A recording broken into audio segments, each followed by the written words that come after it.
Thank you. Ms. Scanlon said a few minutes ago that this hearing is called because of an imminent peril to the right of abortion. Professor Goodwin, I guess you're the only witness presented by the majority as having expertise in the law. Do you unequivocally condemn the leak of the draft opinion? It is absolutely unprecedented that there is a leak, and it is a story. It is not the story of these hearings, but that is unprecedented.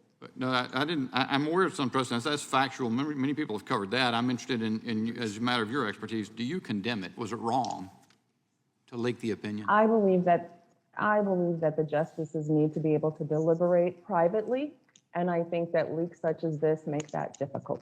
Thank you. So, Dr. Robinson, I noticed in your written testimony, you said that you use she, her pronouns. You're a medical doctor.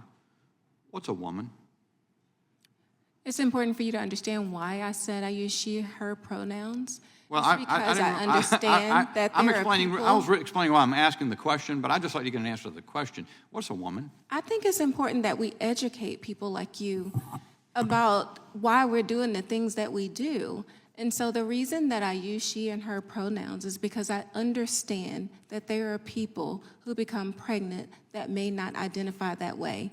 And I think it is discriminatory to speak to people or to call them in such a way as they desire not to be called. Thanks for that So explanation. it's Can you important answer- that we respect each individual person. Are you going to answer my question? Can you answer the question, what's a woman? I'm a woman. And I will ask you, which pronouns do you use? Can you If you provide... tell me that you use she and her pronouns, that- I'm going to answer you. I'm going to call you Mr. Bishop. I'm going to respect you for how you want me to address you. I'm just saying, so you give me an example of a woman, you say that you are a woman. Can you tell me, think that is otherwise, can you tell me what a woman is? Yes, I'm telling you, I'm a woman. Is that as comprehensive a definition as you can give me? That's as comprehensive as the definitions as I will give you today, I see. because I think that it's important that we focus on what we're here for, and it's to talk about access to I see. abortion So you're care not interested and in how answering a important question this I ask right unless is. answering a question that I ask unless it's part of a message you want to deliver. Is that right? I'm sorry. You're Because not. I was talking and you were talking Yes, at the ma'am. same time. I'm right. I couldn't hear It's my you. time. Okay, It's I my just time to did- ask you questions. That's the purpose of it. Is my ask you to uncover things by asking you questions and asking you to respond. So you're not willing to answer a question unless it's part of a message you wish to deliver. Is that correct? Sir, what I was trying to explain to you is that I had a difficult time hearing you since we were talking at the same time. All right, let me just see if I can go to Ms. Arambide. Is that a pretty close approximation of the pronunciation? Arambide? Arambide? Okay. What do you say a woman is? I believe that everyone can identify for themselves.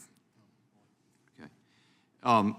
Do you believe then that men can become pregnant and have abortions? Yes.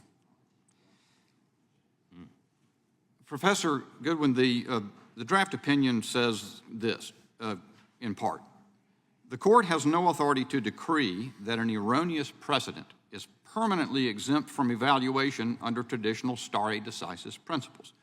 Adherence to precedent is the norm, but not an inexorable command. If the rule were otherwise, erroneous decisions like Plessy and Lochner would still be the law. Close quote. Professor, isn't that inarguably true? Mustn't it be the case that all prior decisions of the court are subject to reevaluation? Well, it is certainly the case that we have in the legacy of this court, Dred Scott, Plessy v. Ferguson, they fell after Brown v. Board of Education. So the ability to be able to review is important. That's the ability to be able to review. It's another thing when the Supreme Court then strips away a fundamental protection that has been made, particularly given that the justices who may be involved in this leaked draft opinion suggested that they actually respected the precedent and stare decisis associated with Roe, and we were not talking about Plessy v. Ferguson or Dred Scott when they said that they respected that stare decisis. Well, if those are examples, so Roe and Casey would be equally susceptible to reevaluation as Plessy. Would you agree? Well, and in fact, they certainly could be and be further expanded, and they have been. So one of the things we haven't talked about is that there is Whole Women's Health v. Hellerstedt, and even just a couple years ago, June Medical v. Rousseau, which this Supreme Court used to further uphold the principles of Roe v. Wade and also Planned Parenthood v. Casey. I yield back. My time's expired.